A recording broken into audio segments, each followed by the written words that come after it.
Assalamualaikum warahmatullahi wabarakatuh. Bismillahirrahmanirrahim. Nahmaduka ya ghafuru ya syakuru. Mashalli wa sallim barik ala sayyidina maulana Muhammadin wa ala alihi wa sahbihi asma'in nama ba'du. Di barokahnya Nur Islam itu di seluruh dunia itu mengkaji Nur Islam, ya, mengkaji di semua sistem dunia. Seorang di semua sistem dunia, termasuk di Amerika itu kalau nangani sesuatu ya pakai Nur Islam, meskipun mereka tetap non Muslim.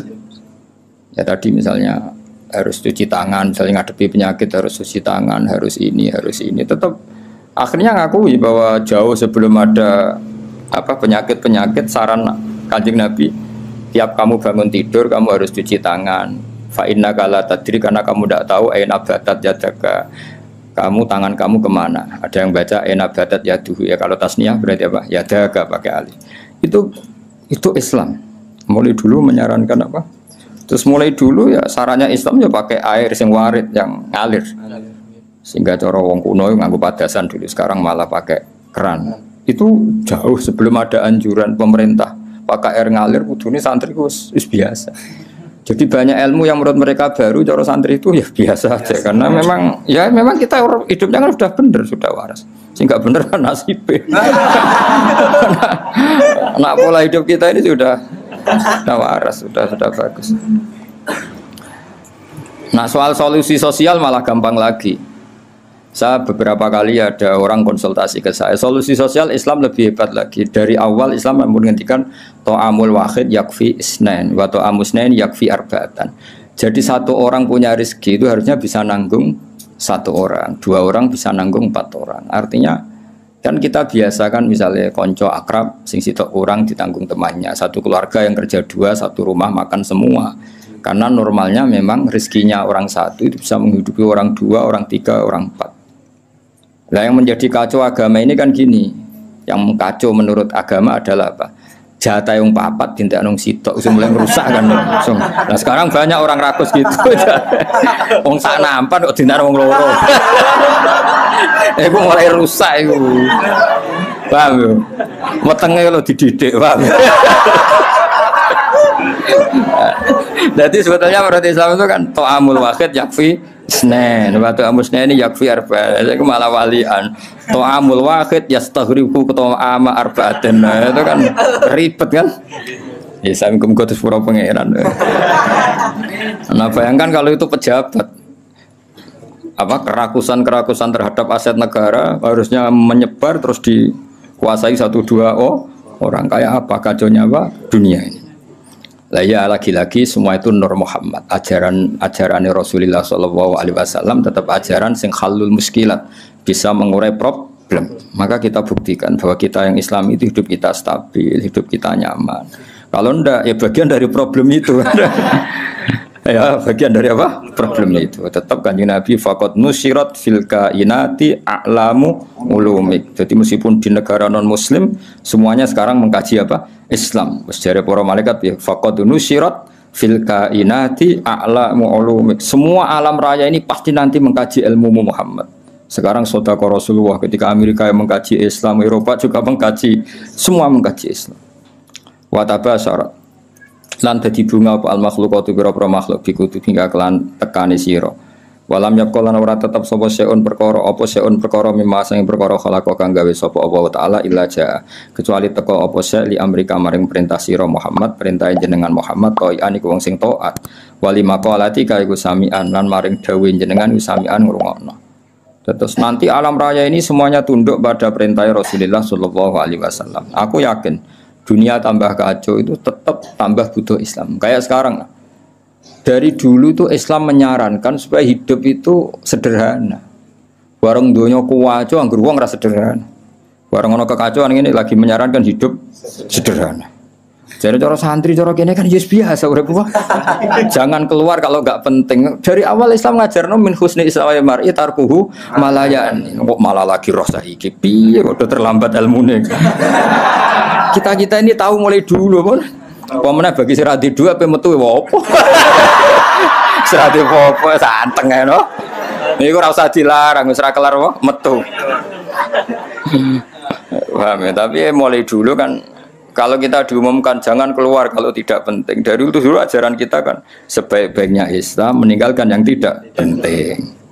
Serasa diwarai kan suhune mulai cilik suhune.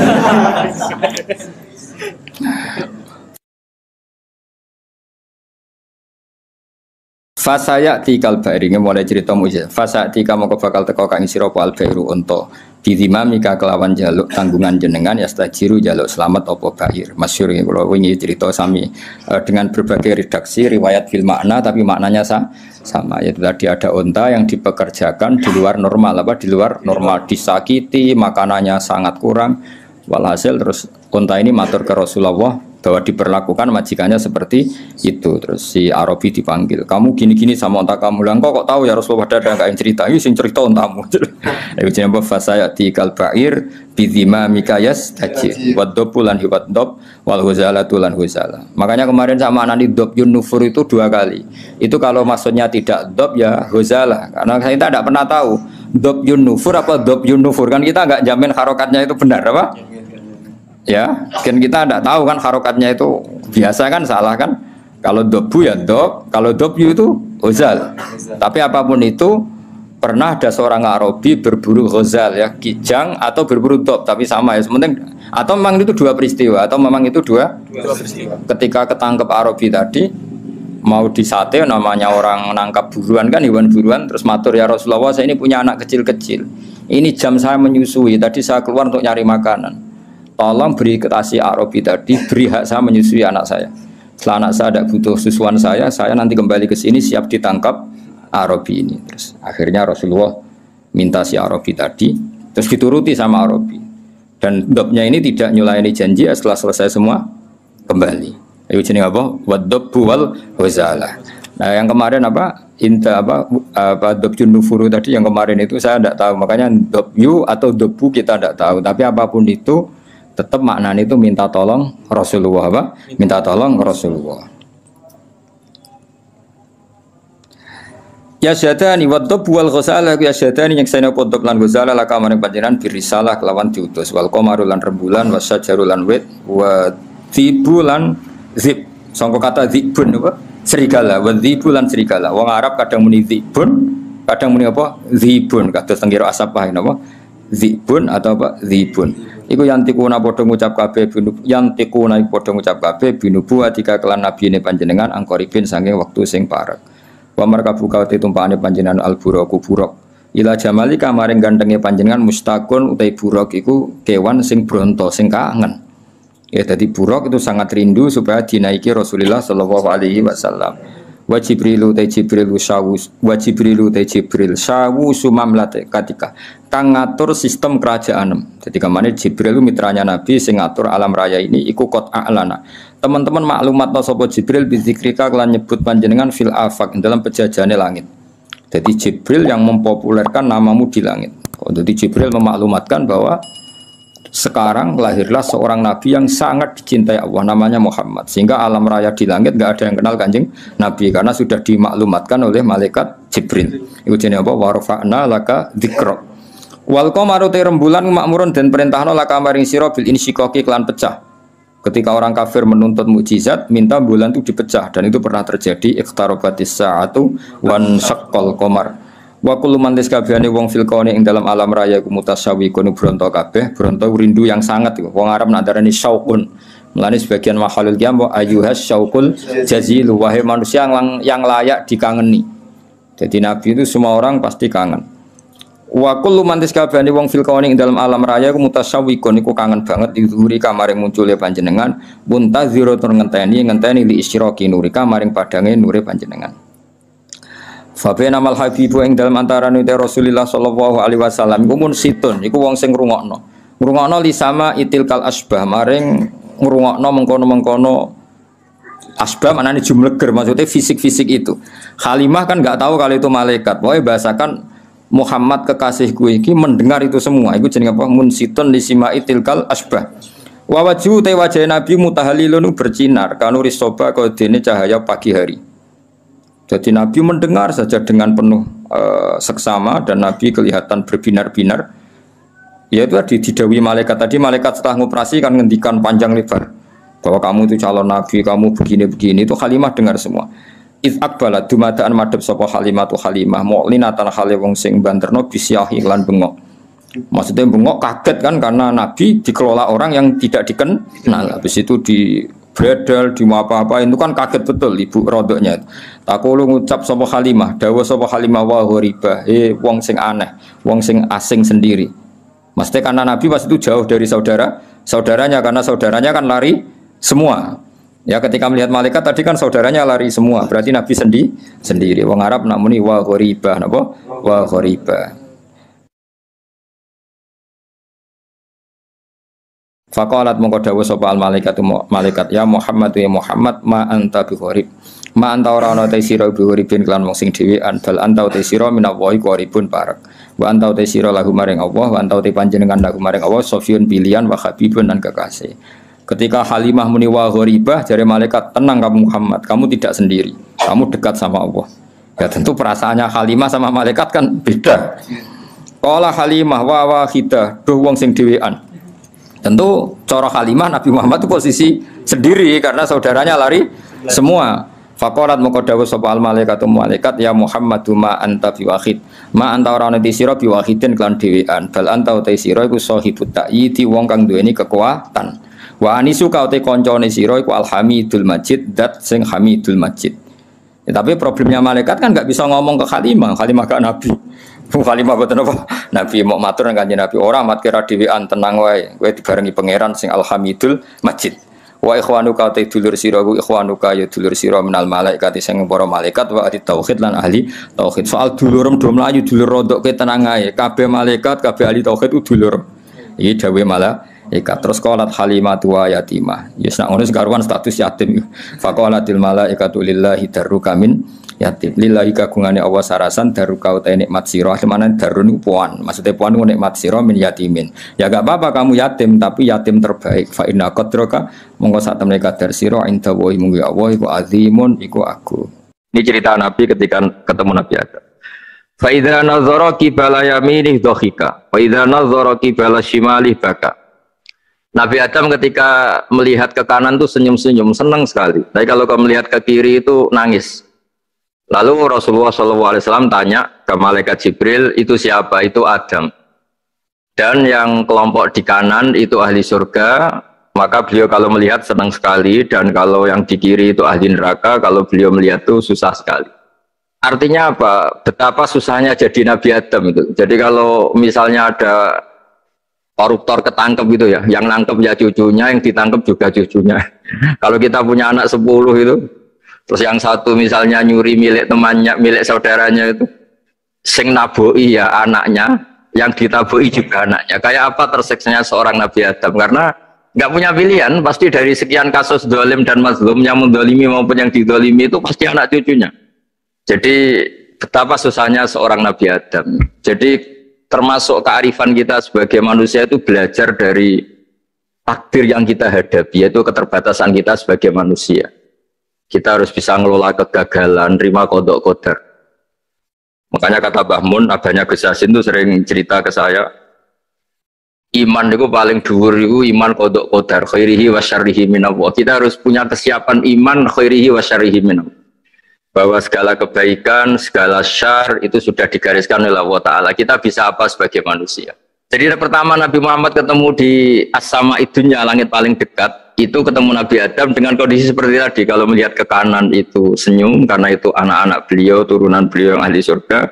Kalau melihat ke kiri itu nangis, karena itu cucu beliau yang ditakdir tidak jadi orang baik. Artinya kalau ada peristiwa sosial apa saja, yang satu zalim, yang satu mazlum, atau yang satu benar, yang satu salah, atau sama-sama benar tapi salah paham, itu semua adalah cucu Nabi Adam alaihi salam, dan itu membuat beliau kadang-kadang dohika, kadang-kadang senyum, kadang-kadang baka, kadang-kadang nangis. Jadi itu yang menjadikan tambahnya arifnya Rasulullah SAW. Saya teruskan, Qultu ya Jibril man hadha qal hadha Adam wa hadhil aswida an yamini wa an shimalih nasamu bani fa ahlul yamin ahlul jannah wal aswida allati an shimali ahlun nar fa idza nazara qibala yamini dhahika wa idza nazara qibala shimalihi baka. Itu seperti misalnya kita punya anak 5, yang satu sukses jadi profesor doktor atau jadi orang alim, yang satu sekolah saja agak naik, misalnya sudah agak naik, entek dunia itu menghabiskan harta itu kan. Tapi barokahnya itu mungkin kita mau jadi sombong nggak jadi itu karena punya anak yang nggak sukses. Mungkin barokahnya punya anak yang sukses itu meredam keangkuhan kita, terus kita menjadi orang yang sopan dengan tetangga, dengan orang lain karena dipaksa punya hal-hal yang seperti itu. Jadi semua yang ditakdir Allah kalau kita ridha itu pasti baik. Karena ya kata yang ngarang kitab hikam itu orang tawaduk itu kalau dinasehati pakai teks saja tidak cukup. Kalau punya utang itu tawaduk sendiri gitu. Guyonannya orang-orang kiai gitu. Ada orang sombong. Supaya ada sombong kalau dia ketemu orang yang ngutangin itu pasti sopan sendiri. Jadi kalau dinasehati suruh sopan susah. Tapi kalau ketemu orang yang ngutangin atau ketemu orang yang dia butuh pasti dengan sendirinya sopan sendiri. Atau ketemu orang yang menjadikan anaknya dapat pekerjaan, menjadikan keluarganya dapat job pekerjaan, pasti dia sopan sendiri karena utang jasa.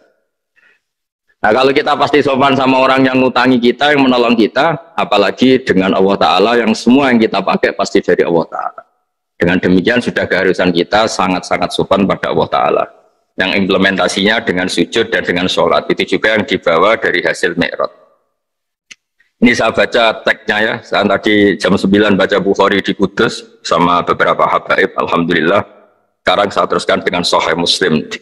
Termasuk kitab 6 yang paling dipakai ahli sunnah itu Al-Kutubus Sittah, yang paling pokok itu adalah Bukhari Muslim. Terus kemudian naik-naik terus ketemu Marartu bi Musa alaihi salam. Ini nabinya Bani Israel. Saya kemudian ketemu dengan Nabi Musa alaihi salam. Nabi Musa itu nabinya Bani Israel. Jadi orang Bani Israel itu bawaannya itu protes. Protes itu komplain. Ketika makomnya beliau dilewati Rasulullah SAW, kelas beliau sebagai nabi, beliau nangis. Ketika nangis ditanya, "Ma yubkika, kenapa engkau nangis ya Musa?" Terus ini saya baca supaya seperti teksnya. Kata Nabi Musa, Rabbi hadza ghulamun ba'astahu ba'di yadkhulu min ummatihi al-jannata aktsaru mimma yadkhulu min ummati. Ini lelaki atau nabi junior, nabi yang datangnya setelah saya, mestinya senior saya. Tapi nabi ini sukses, umatnya lebih banyak masuk surga ketimbang saya. Ini yang bikin saya nangis. Jadi pikirannya Nabi Musa kalau beliau senior, beliau lebih dulu ya umatnya lebih banyak masuk surga. Ternyata enggak. Masih banyak umatnya Rasulullah SAW. Dan ini gaya beliau yang suka protes itu berkah karena protesnya orang soleh. Saya ulang lagi, apa-apa kalau dilakukan orang soleh itu pasti barokah. Ketika Rasulullah dapat perintah 50 sholat, itu Nabi Ibrahim pertama yang dilewati karena di langit paling atas dibanding nabi-nabi yang lain. Itu Nabi Ibrahim diam karena beliau tidak punya tradisi protes.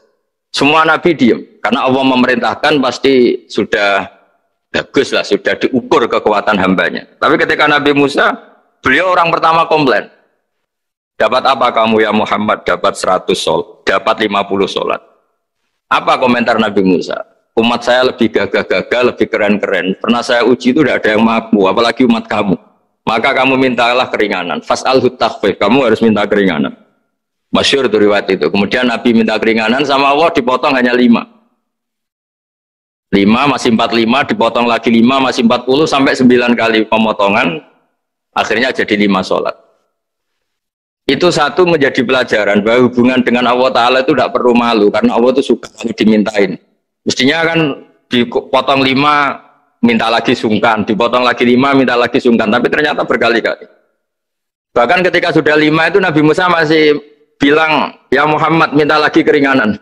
Jadi kalau itu dikabulkan itu jadi tidak ada sholat itu kalau 5 masih minta. Nah, sampai Rasulullah itu tanya ke Jibril, ya Jibril bagaimana dengan gaya komplainnya Nabi Musa? Hiddah itu sering komplain. Jawabnya malaikat Jibril, ya roh hiddata, Allah tahu betul tentang komplainnya Musa dan Allah senang. Ya karena bawaan beliau begitu. Ini penting saya utarakan bahwa dalam Islam itu orang yang lemah lembut, yang samahah, Allahun Halim kayak Nabi Ibrahim itu juga Allah suka. Yang suka komplain tapi demi hak, bukan demi konflik. Saya ulang lagi, demi hak, bukan demi konflik. Juga Allah suka. Itu kita menjadi dapat sholat yang hanya 5, itu barokahnya komplainnya Nabi Musa. Karena kita yang lemah ini diukur dengan umat beliau yang kuat. Ternyata umat beliau tidak kuat. Barokahnya tidak kuat itu dipakai tolak ukur, apalagi umatmu yang Muhammad. Kemudian itu yang menjadikan Nabi sebagai orang yang sangat tawaduk, karena yang merintahkan itu senior. Meskipun kita tahu Nabi Muhammad itu Sayyidul Awwalin wal Akhirin, tapi secara lahir, secara jusmani beliau lahir paling belakang, dan secara lahir juga beliau Nabi paling terakhir. Jadi secara hukum adab beliau harus sopan. Tentu sopan itu jadi panutan kita. Meskipun kita tahu hakikat beliau adalah Sayyidul Awwalin wal Akhirin secara hakikat. Nanti kita bicara lebih jauh tentang jusmani dan rohani. Nah akhirnya keturutan sampai 5 sholat yang kita lakukan sekarang itu barokahnya komplainnya Nabi Musa. Banyak di cerita-cerita kitab hadis. Ketika Nabi Musa ngaji sama Nabi Khidir, itu komplainnya Nabi Musa menjadi fikih yang luar biasa, kata kitab Ibnu Hajar al-Asqalani Fathul Bari. Ketika beliau ngaji sama Nabi Khidir, kemudian Nabi Khidir itu dipinjemin perahu sama masyarakat. Sudah dipinjemin karena beliau majanan ya, dikasih gratis. Tapi di tengah-tengah perjalanan perahunya itu dilubangi. Nabi Musa komplain, akhirat tahali tukhriqu ahla, masa kamu lubangin padahal kamu naik, nanti gimana, kamu sudah pinjem nggak bayar masih merusak lagi, itu apa-apaan. Nabi Khidir ya relax saja, ilmu kamu belum cukup untuk menganalisis ini. Begitu juga ada 3 peristiwa yang Nabi Musa itu selalu komplain. Apa yang dikatakan Ibnu Hajar al-Asqalani itu kitab yang sangat bagus sekali. Justru dengan protes itu Nabi Musa punya kelas di atas Nabi Khidir, karena orang nggak boleh sukut alal mungkar, karena secara fikih orang itu nggak boleh mendiamkan sesuatu yang buruk. Kita tahu dalam aturan fikih di antara kewajiban kita adalah ingkarul mungkar, mengingkari sesuatu yang memang harus diingkari. Ya meskipun tentu tidak dengan sikap destruktif yang merusak dan apa, tapi yang nggak baik tentu kita ingkari. Perilaku Nabi Khidir yang melubangi perahu yang tidak miliknya, padahal yang punya perahu sudah menonton, itu perilaku yang nggak baik. Sehingga Nabi Musa protes. Justru protesnya Nabi Musa ini menjadikan beliau selalu di kelas fikih terbaik, yaitu ingkarul mungkar, mengingkari barang yang harus diingkari.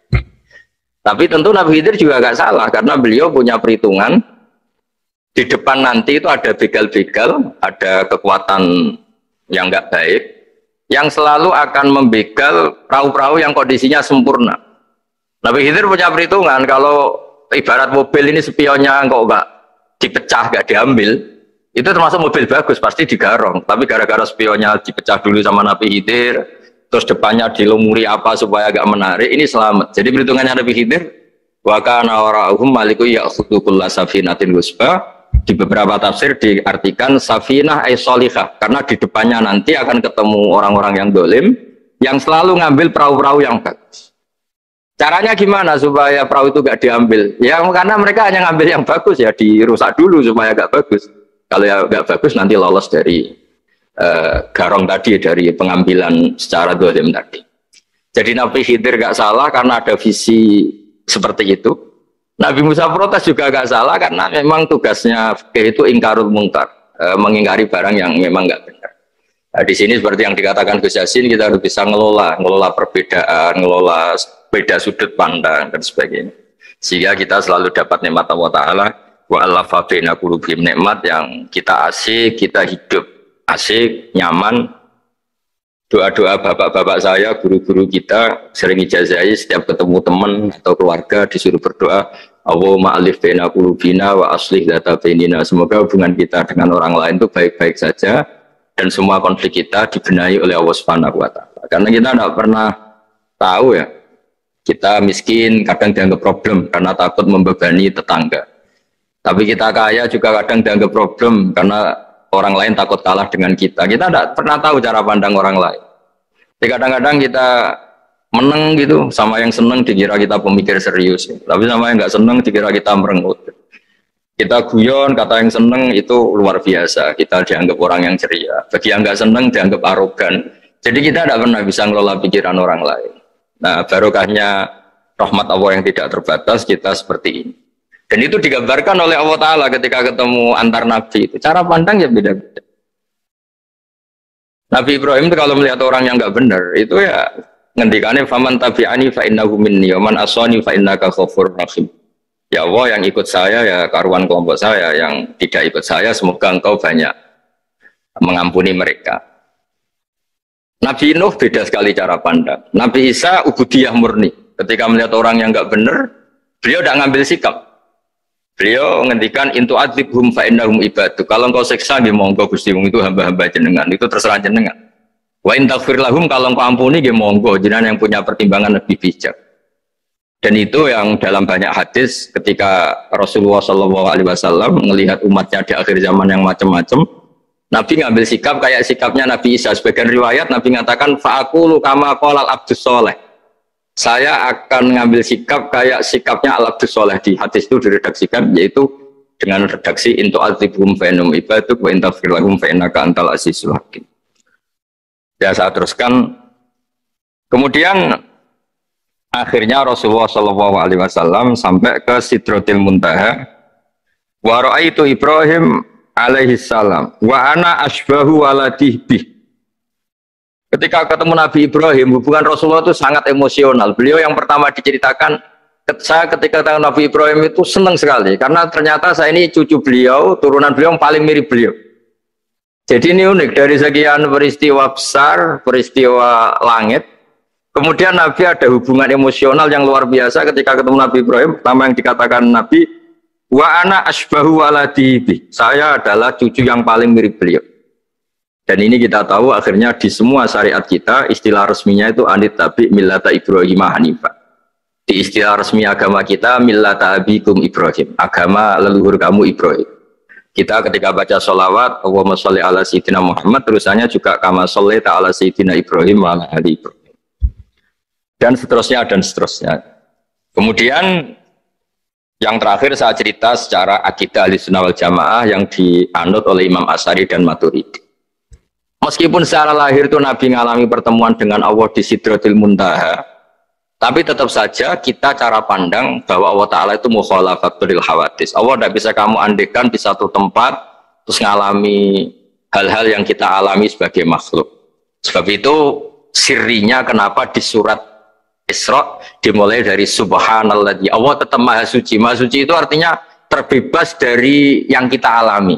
Allah selalu mukhalafatul hawadis. Allah la yahtaju ila makarin. Allah tidak butuh tempat. Allah tidak butuh waktu. Allah tidak butuh semua.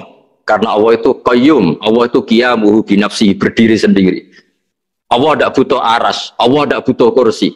Tapi eksistensi kursi yang butuh Allah. Allah tidak butuh aras, tidak butuh kursi, tidak butuh langit, semuanya itu berdiri karena Allah, bukan sebaliknya Allah berdiri di atas semuanya. Sehingga kita mulai kecil diajari Allah itu siapa? Al-Qayyum, kalau bahasa kita qiyamuhu binafsi, selalu berdiri sendiri, dan Allah itu Al-Ghaniyul Mutlaq, nggak butuh yang lain. Di sini pentingnya selalu Nabi ngintikan subhanallah, subhanallah, wiridanya tetap Allah itu maha suci, Allah maha besar, Allah maha agung, dan keagungannya diantara ditandai dia punya sifat yang tidak sifat kita. Dia punya keabadian yang tidak bisa kita miliki. Dia punya semuanya yang tidak kita miliki. Itu sebab itu dimulai subhanalladzi asra bi abdi lailam minal masjidil haram.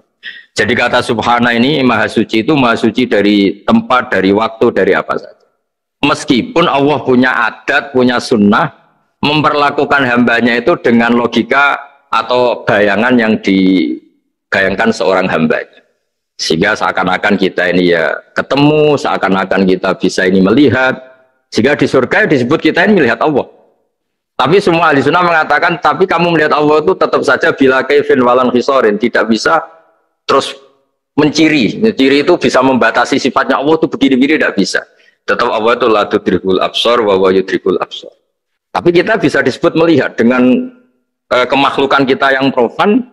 Di surga disebut melihat, tapi bukan melihat yang kayak kita melihat antar makhluk yang terus bisa apa itu cerita detail, cerita spesifik, cerita apa, tidak bisa. La tudrikul absar. Ini hebatnya ulama-ulama kita, selalu cerita Mi'raj, cerita nazar ila wa fil jannah, melihat Allah di surga, tapi bersamaan dengan itu selalu cerita Allah itu mukhalafatul hawadis, Allah itu laisa kamislihi syai'un. Jadi terima kasih Gajang utamanya pada Gus Yasin dan yang membantu semuanya. Barokahnya kita ketemu bisa ngaji, supaya barokah saya baca teks aslinya di Hadisil Isra, karena tadi saya jam 9 sudah baca Bukhari, ini supaya dapat berkah saya ini baca Sahih Muslim. Begini ya, saya tak cerita karena saya baca kitab itu banyak sekali. Ini bukan dalam konteks sombong atau takabur, boten. Saya cerita baca kitab banyak itu supaya sampean tahu bahwa pikiran saya ini mamluk, dipenuhi dengan pikiran-pikiran ulama dulu karena saya sering baca. Jadi tidak pikiran saya sendiri. Khusyuk itu maknanya takut. Ya takut itu ya maknanya takut. Takut itu ya kelas-kelasan. Misalnya saya dipanggil bapak saya, "Bahak sini." Sekedar datang ke tempat itu meskipun nggak niat nurut. Saya ulang lagi, sekedar datang ke tempat beliau manggil saya meskipun nggak niat nurut, itu sudah satu poin tertentu. Karena dipanggil terus menghadap itu sudah bagus. Meskipun di hati saya nanti saya bilang nggak mau, saya mau main. Tapi itu sudah poin tersendiri. Karena bandingannya akbala dalam bahasa Arab itu adbaro. Adbaro itu dari kata dubur. Dubur itu membelakangi. Daripada misalnya dipanggil bahak sini, malah lari menjauh. Membelakangi. Kalau dalam bahasa Arab adbaro, adbaro itu menjadikan duburnya di belakangnya. Makanya bandingannya akbala itu menghadap dengan muka. Kalau adbaro orang di belakangi pakai duburnya. Makanya dalam bahasa Arab disebut adbaro. Nah, sehingga terburuk dari seorang hamba itu adbaro, dipanggil ndak moro, dipanggil ndak menuju yang dipanggil, malah menjauh. Nah menjauh ini dalam bahasa Arab itu kadang dibahasakan tawalla. Tawalla itu mengo itu menghindari, atau adbaro membelakang. Jadi kalau Anda sholat kok masih sering salah, dan saya yakin semua orang juga gitu, kalau nggak nabi, nggak wali itu ada ya kesalahan-kesalahan yang tidak fatal-fatal banget, karena ada kebaikan yang Anda lakukan, yaitu ketika Anda dipanggil, Anda istijabah, Anda mengiyakan dengan menghadap. Ya, itu sudah bagus. Nah setelah menghadap ternyata disuruh apa itu tidak nurut. Disuruh apa gak nurut itu satu kesalahan yang tidak mengganggu poin pertama tadi, Anda menghadap. Sehingga banyak cerita di hadis-hadis, ada sahabat yang zaman itu tidak soleh-soleh banget. Zaman itu ketika Nabi, saya ini mau sholat ya Rasulullah, tapi jangan diminta berhenti dari begini-begini. Beliau menyebutkan sekian kemungkaran sahabat tadi. Nabi komentarnya itu sayan hahumayakul. Nanti kalau sering sholat lama-lama ya nggak begitu. Nah ini kelirunya kita sebagai manusia. Lama-lama juga baik itu kita kira itu terus harus sekarang gitu loh. Nah itu keliru, harus sekarang itu keliru. Bisa saja kita ini setiap sholat pasti sudah ditulis Allah nanti itu mati baik. Delalah nanti habis asar sebelum kita maksiat sudah mati, habis sisa sebelum kita maksiat lagi sudah mati. Jadi barokahnya sholat itu ada waktu yang potensi ya, potensi sholat itu akhir kenangan kita, sholat itu identitas kita, sholat itu status kita. Nah, karena kita sholat itu pakai niat, niat itu komitmen. Sementara kalau Anda maksiat itu tidak pakai niat, karena zallah. Zallah itu ya ada niat maksiat, tahu-tahu mungkin di bis ketemu orang cantik, terus agak jelalatan, tapi kan tidak niat. Tapi kalau sampai sholat kan datang ke masjid, bayangkan diimami ini, nanti kamu takbir, nanti kamu baca ini, baca ini. Jadi benar-benar komitmen, itu status kita. Kata Said Zabidi disebut mautinuhu wa haqiqatuh. Baiknya umat Islam itu kalau taat itu mautinu, itu alamat resminya, itu statusnya, kata Said Zabidi. Tapi kalau dia maksiat itu zallah, zallah itu kepleset. Jadi tidak pernah jadi status kita. Semoga semua maksiat kita ini tidak status, tapi zallah.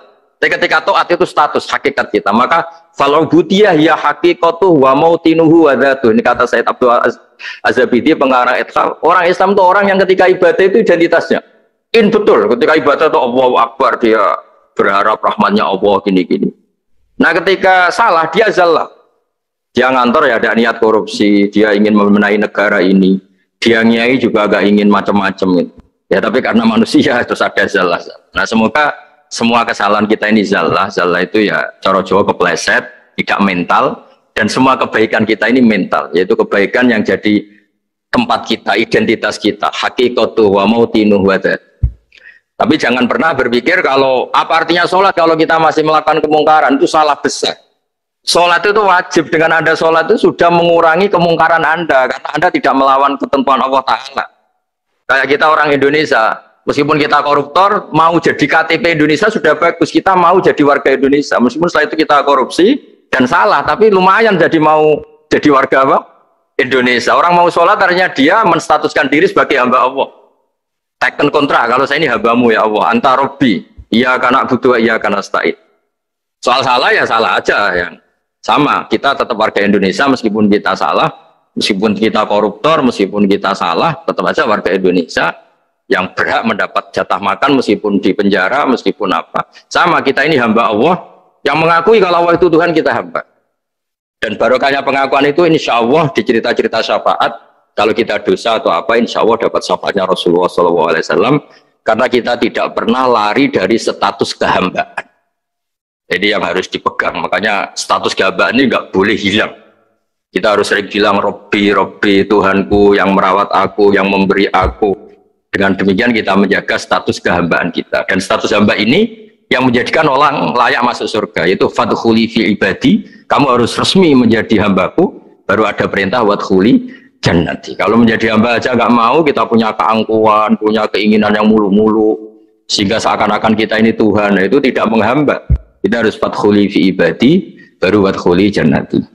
Saya kira demikian, semoga ini manfaat.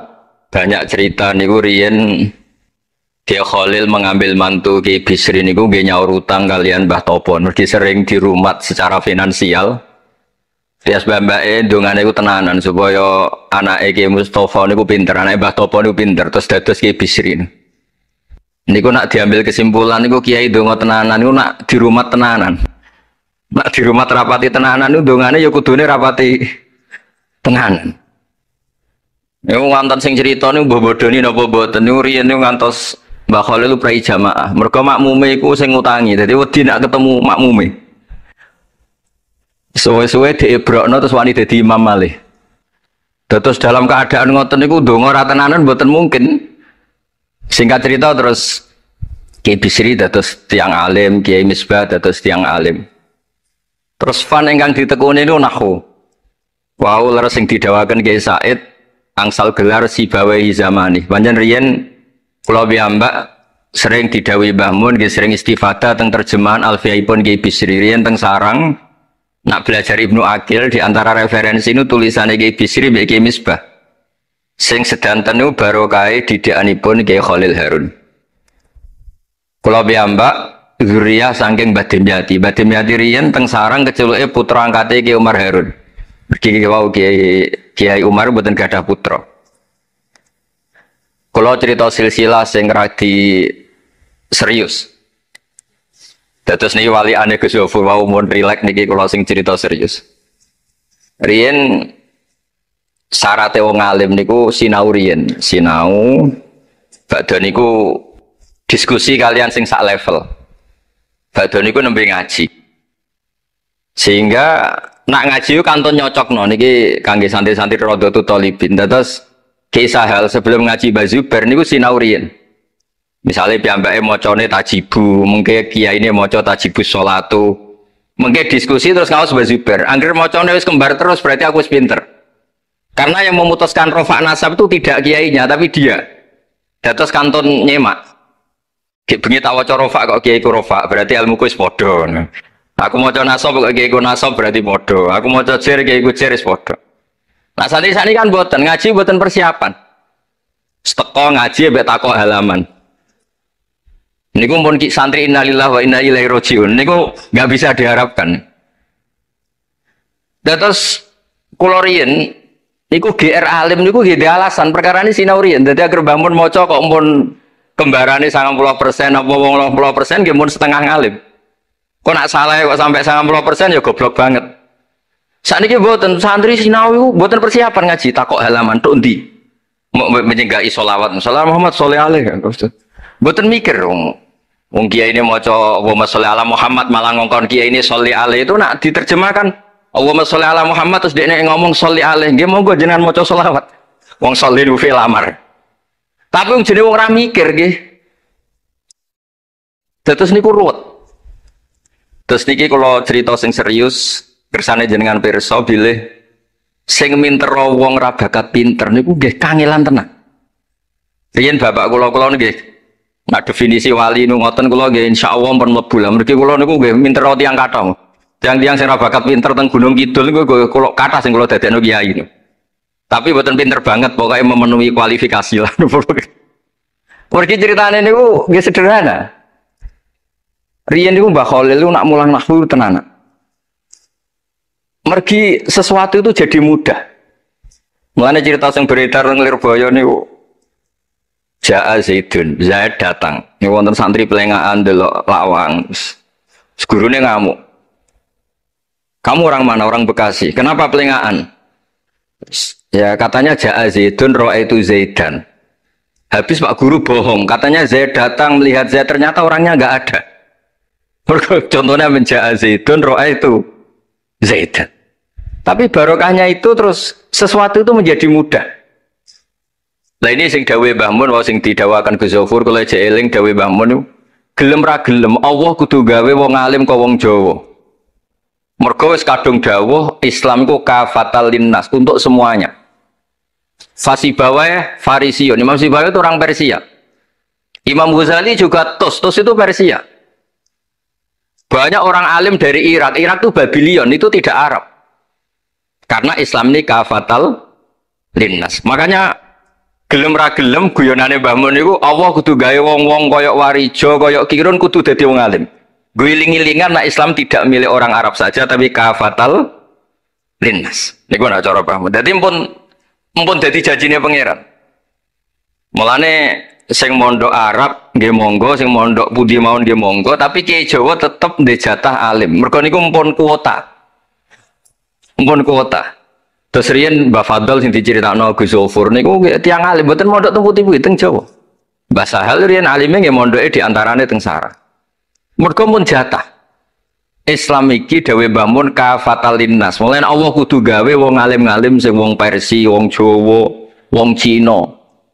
Tiyang Imam Sibawae niku mboten tiyang Arab. Mulane piyambake ra difrustasi nek debat mbek wong Arab. Masyhur riyen ada ahli nahwi sing tiang Arab namanya Kisai Mbake Sibawae tiang Persia niku didu kalian seorang raja di depan umum kan maca qad kuntu azunnu annal aqrab asyaddulas atan minaz zambur faidan huwa hiya atau faidan huwa iya dari Imam Sibawae rofa dari Imam Kisai oleh rofa oleh nasab. Terus akhirnya dalam perdebatan itu antuma ro'isa baldatikuma, kamu ini ketua dua negara Anda karena Anda yang terbaik. Lalu famanil hakim, terus keputusan ini di tangan siapa? Kamu orang terbaik di negara kamu semua. Terus yang bilang hadil Arab, ya orang Arab semua ini kita konsensus polling. Semua orang Arab bilang Imam Kisai. Karena orang Arab biasa ngendikan iya atau hiya. Akhirnya Imam Sibawae itu frustasi. Mergo dipermalukan di depan umum. Kila karena dalika sababa wafatih, sababa mautih. Bahwa peristiwa itu yang menjadikan Imam Sibawae kabundut. Kok dipermalukan di depan umum. Imam Sibawae keyakinannya tetap bersikeras. Setelah idza fujaiyah itu rofa karena beliau ikut fusha saja. Fa idza hiya hayatun tas'a. Fa idza hiya bayda'ul linadirin. Semuanya itu rofa. Beliau enggak bisa nerima konsep nasab. Terus tapi Imam Sibawae yang ngalami dipermalukan itu jadi barokah yang sak dunya. Yaitu karena dia orang Persia, belajar nahwu harus yang fusha saja. Barokahnya itu orang-orang non-Arab itu bisa belajar nahwu. Karena nggak perlu latihan min ayna ji'ta diwaca minin jid, fi ayna batuka diwaca fan batnuk.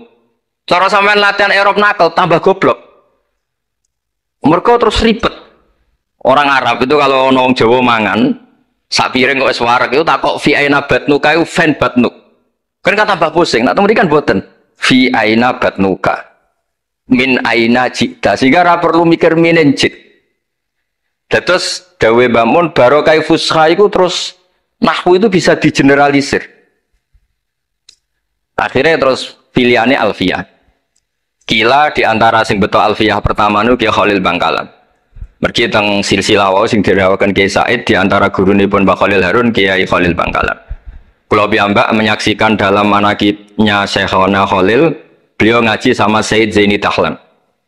Said Zaini Dahlan gurune Said Abi Bakar Sato yang ngarang I'anatut Thalibin. Terus kalau misalnya saya pakai sanad Mbah Maimun, Mbah Mun, Mbah Zubair, Mbah Fakih Mas Kumambang, Kiai Mahfud Termas, Said Abi Bakar Sato, Said Zaini Dahlan. Kalau pakai Mbah Mun, Mbah Karim atau Mbah Manap, Syekhona Khalil, ini langsung dugi Said Zaini Dahlan. Jadi a'la sanadan kalau pakai jalur Mbah Mun, Mbah Karim, Syekhona Khalil langsung Sayyid Zaini Dahlan.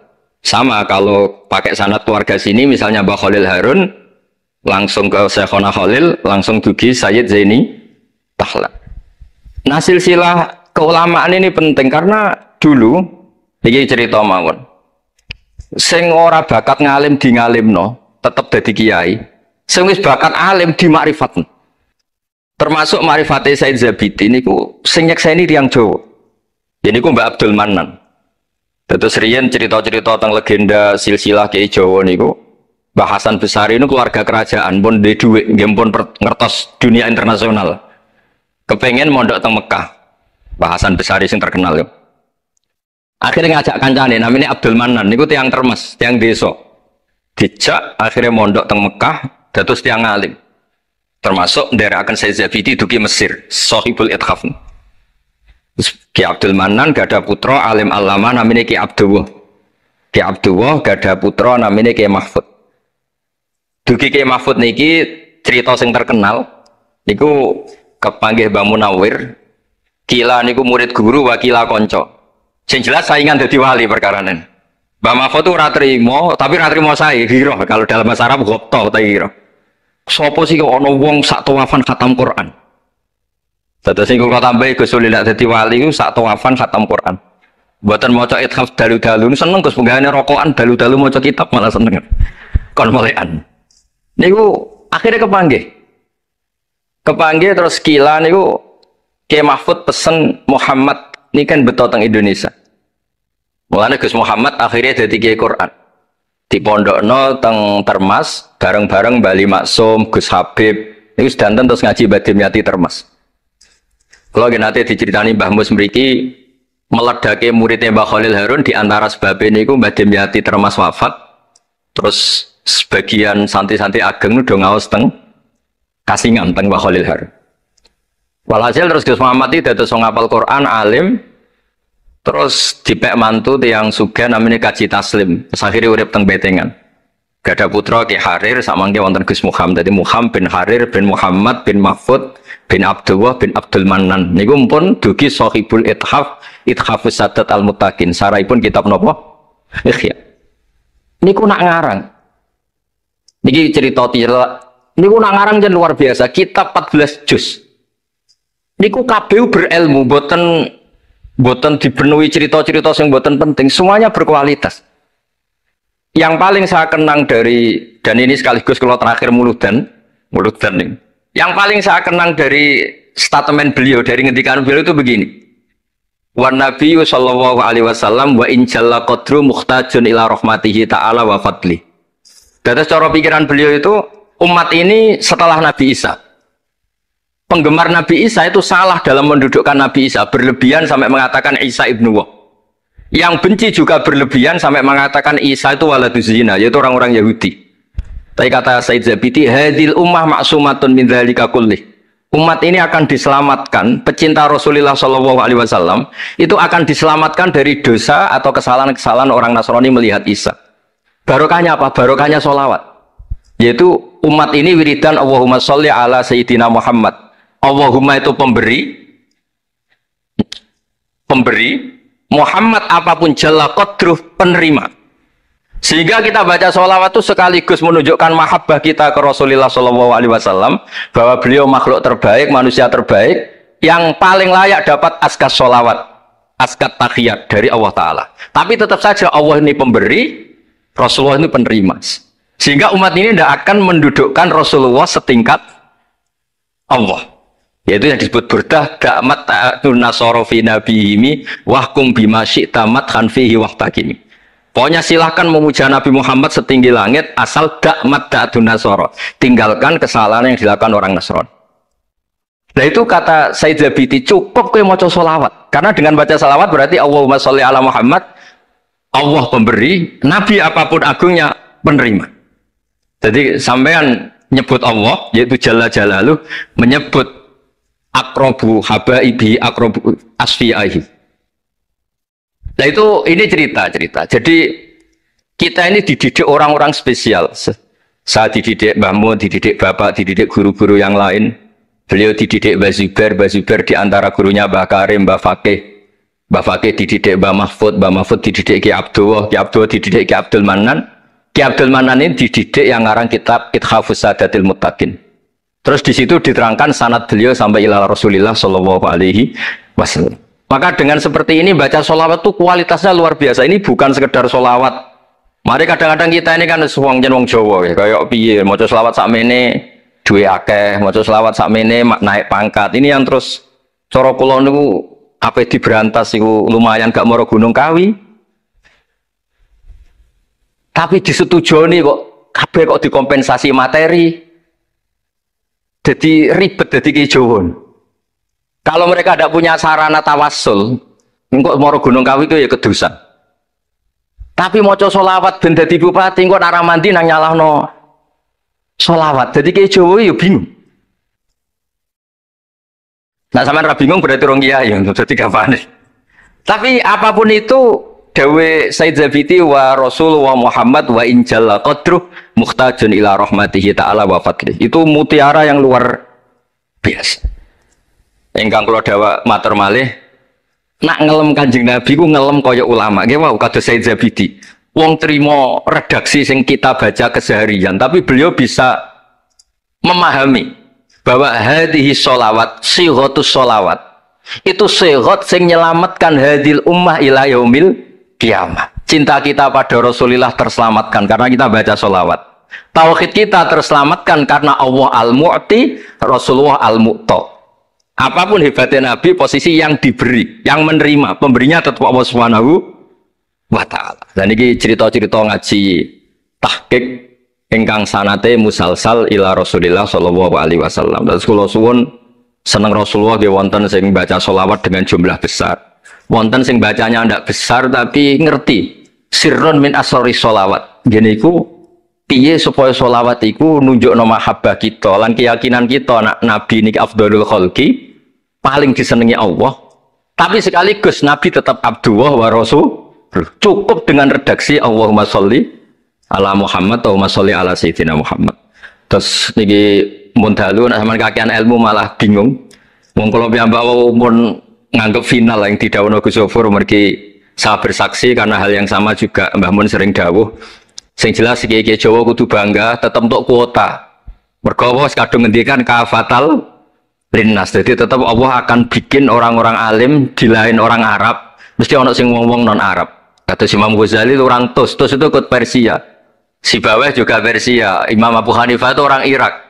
Irak itu termasuk Ajam. Karena ikut Babylon. Wa kumma minal biladil ajamiyah. Mesir ikut Afrika.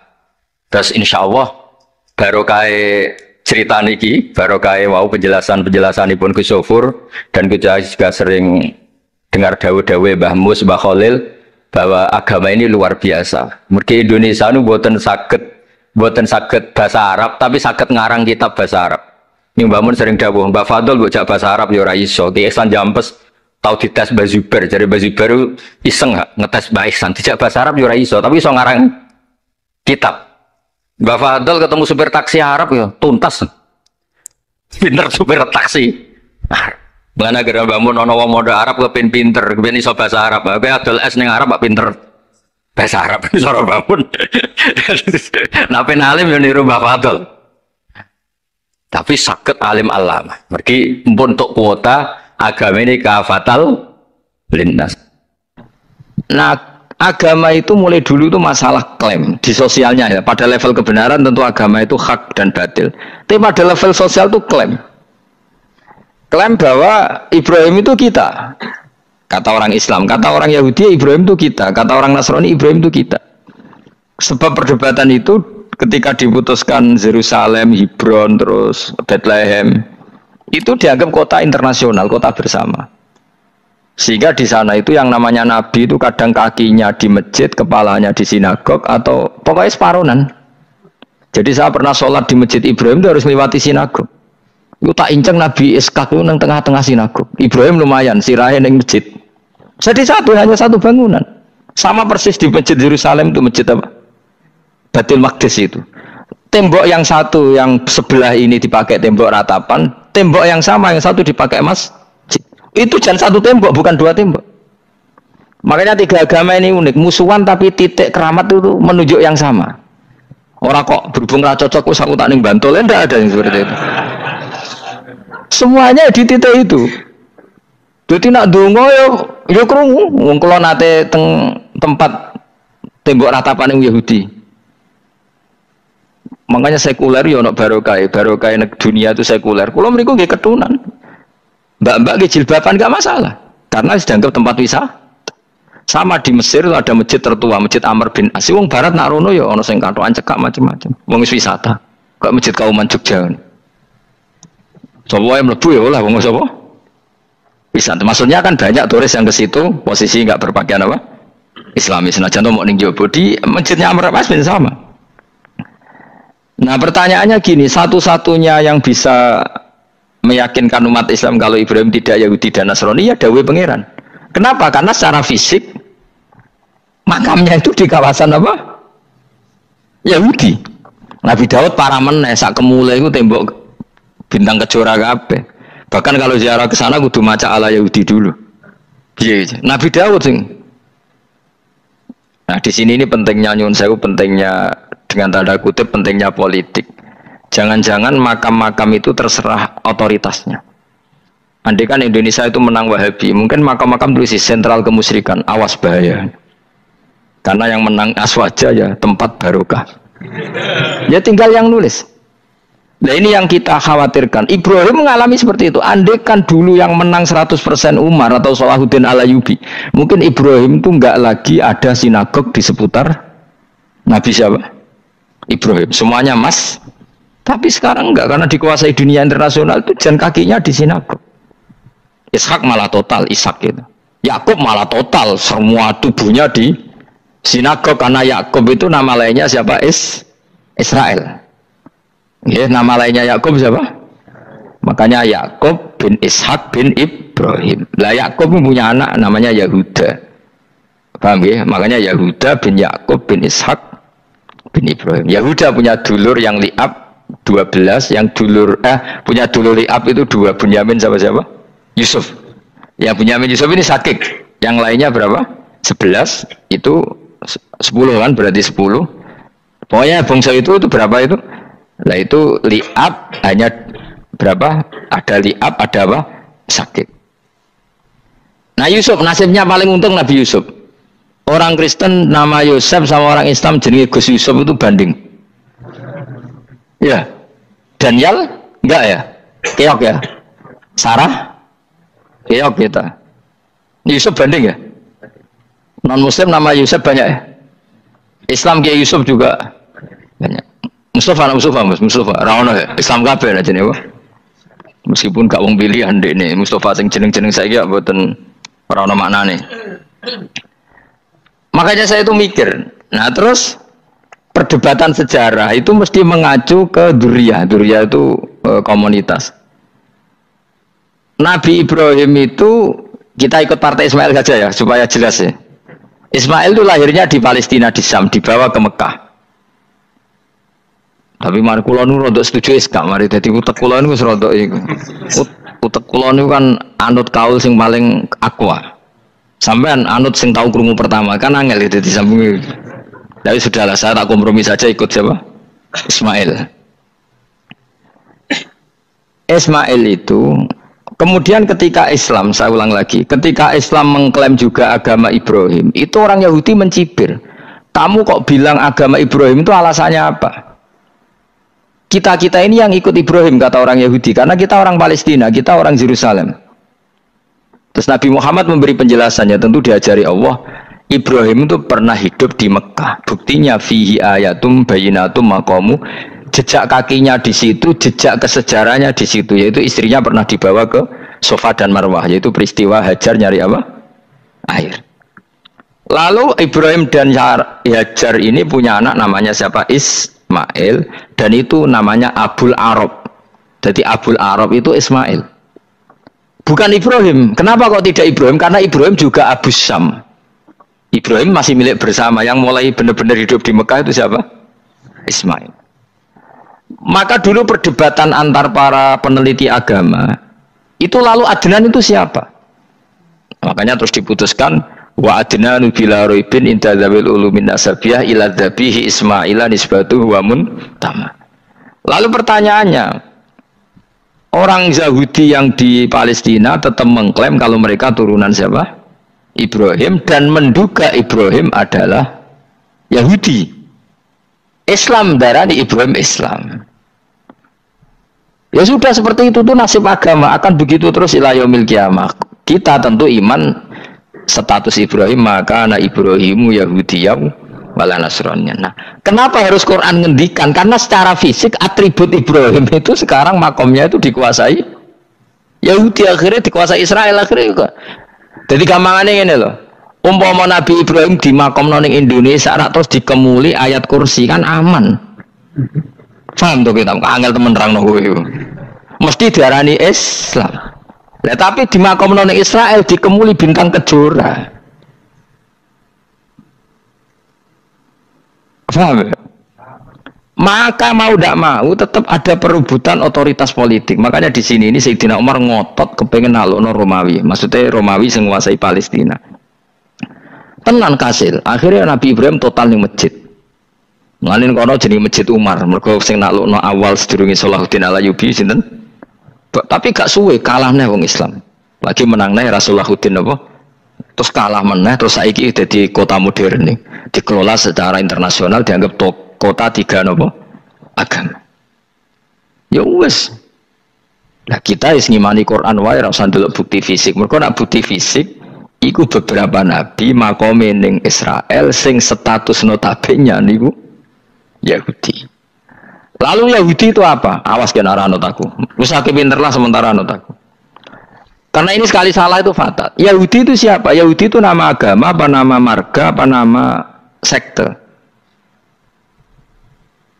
Terus orang tuh gak tahu mikir meneh, dikira Yahudi itu nama agama, apa nama sekte. Israroh gus tahu mikir, yo satu roh enak. Jadi Yahudi itu jeneng wong, itu Yahuda bin Yakub bin Ishak bin Ibrahim. Lalu nama ini ya tetap tauhid. Tapi pertanyaannya, apapun tauhid kamu tetap akan disalahpahami oleh penulis sejarah. Maka sejarah itu sekali sing nulis salah, tetap selawasi korbannya yo salah. Misalnya kok Siti Jenar, kita kan tidak pernah tahu Siti Jenar persis piye. Kabeh nulis misalnya dekne wahdatil wujud, akhirnya dekne tersangka wahdatil wujud manunggaling kawula Gusti. Tapi ada juga penggemar Siti Jenar. Siti Jenar udah diwali, wali songo hasud. Barang dipateni wangi, ben ketok elek digenti asu. Dadi sing ketok elek wali songo ning versi penggemar Siti Jenar. Aku lah termasuk turunan Sunan Kudus ning catatan. Iku paling mangkel mbek ketoprak. Perkara men kalah mbek Saridin ceritane. Sajane ya mangkel, tapi sing gawe ketoprak iku tau sowan aku. Tak takoki lho kowe gawe ketoprak ngono piye iki mergawi Gus ora ono hubungane bener apa salah ya. Bar sih. Ini gue cerita Saridin kali Sunan Kudus aman kalah. Berarti ini buyutku cah ketok luwih kondang. Ya sudah seperti itu. Nah, khawatir kita kalau kita sudah ada hafal Quran, ada hafal hadis, nanti orang nulis sejarah itu seenak-enaknya. Makanya senyum sewu kados orang yang tidak ahli sunnah kan gue film gambarannya Umar nyiksa Sayyidah Fatimah. Akhirnya ada orang yang benci siapa? Umar. Tentu kita nggak percaya itu, kita lebih percaya kalau Umar sangat menghormati Sayyidah siapa? Fatimah, Sayyidah Aisyah dan sebagainya. Nah, makanya hati-hati baca sejarah itu di sini. Karena ya sudah seperti itu. Dulu kita kerepotan kan memasukkan Kahar Mudzakkir jadi pahlawan apa? Nasional, karena ada yang cerita ini dulu pernah ikut apa itu dan macam-macam. Kita sering kesulitan melacak sejarah. Oke lah kalau, nah bayangkan kalau itu sejarah Nabi. Agama satu bilang Ibrahim Yahudi, agama satu bilang apa? Nasrani. Tapi Allah itu maha kuasa. Orang itu kalau salah mesti keterucute iku elek. Kowe mesti ra roh, gak ulama gak roh. Ketika Nabi debat dengan Yahudi, debat dengan Nasrani, itu debatnya itu lucu. Kanjeng Nabi ditanya, "Mat, kamu agamanya ikut siapa?" "Saya pengikut Ibrahim." Lah wong Yahudi ku yo padahal pinter-pintere wong Yahudi wis kadung bakat cerdas. Tapi musuh-musuh pangeran tetap kalah. Jawabnya Yahudi ngene, "Wah, berarti kamu harus hormat saya Muhammad." "Kenapa?" "Kamu ikut siapa agama kamu?" "Ibrahim." "Kan anit tabi millata Ibrahimah Hanifa millata abikum Ibrahim." "Berarti kamu harus hormat saya Muhammad." "Kenapa?" "Karena panutan kamu Ibrahim itu saja pengikut Nasrani." Sing jarang Yahudi orang Ibrahim pengikut Yahudi. Nabi oleh semua nang upal. Mergo ketok goblok dadi kadang wong pinter ketok goblok. Nabi oleh guyu ngene lha ya kok aneh wong Yahuda bin Yakub bin Ishak bin Ibrahim. Dadi padha karo muni Pak Karno pengagum Puan Maharani. Kira-kira gitu cara bahasa Indonesia itu. Utawa kowe muni ngene lah, Mbah Nur Salim penggemar Hasan Hasan anak kula. Utawa kowe muni Mbah Zubair penggemar Gus Yufur kan boten mungkin. Utawa Mbah Hasyim penggemar Mbak Yeni. Jadi mereka itu keterucut begini, Ibrahim itu Yahudi. Padahal sing jenenge Yahudi itu putune Nabi Ibrahim ke Yahuda bin Yakub bin Ishak bin Ibrahim. Mulane terus Quran turun. Quran turun oleh gojlok ini. Ha antum haula'i hajastum fi malakum bi ilm falimatu hajuna fi ma laysa lakum bi ilm. Ini perdebatan sudah tidak fair. Muhammad berdebat secara ilmiah karena dia junior ngaku pengikut Ibrahim. Tapi kamu Yahudi Nasrani pendapat kamu itu abal-abal. Masa Ibrahim pengikut Musa? Padahal Musa dan Ibrahim dulu Ibrahim. Masa Ibrahim pengikut Yahuda? Padahal Yahuda itu cucunya Ibrahim. Makanya Quran gojloke wama unzalati tauratu wal injilu illa mim ba'di ya ahlal kitab lima tuhajuna fi Ibrahim wama unzalati tauratu wal injilu illa mim ba'di afala taqilun. Jadi ini penting ya, penting dalam sejarah. Tapi santri-santri yang seneng ngaji ini ku ora roh sejarah. Pokoke ngaji mlebu swarga paham ra itu. Kurang hebat ngadepi wong ngaji. Saya itu tidak setuju seperti itu. Oke lah, kalian bus warga lah, spek-pekan. Tapi gue paham. Tapi rapam lah, sementing bus warga lah, itu masalah gue. Orang tahu kepikiran li'ilai kalimatil lah. Aku ya cara kon bus warga, kon paham Quran. Milih paham Quran sih, lagi bus warga. Tapi kok anak situ melebu, ya mungkin paham Quran bun rokok. Gue aneh-aneh. Maksudnya gue ketong regani pangeran lah, bus warga keren ya mereka paham Quran. Orang kok kowe sementing mlebu ora paham lah. Karena ini sudah jadi menjadi perdebatan internasional. Saya itu berkali-kali ikut penelitian. Makanya lah lucunya nasab itu sah.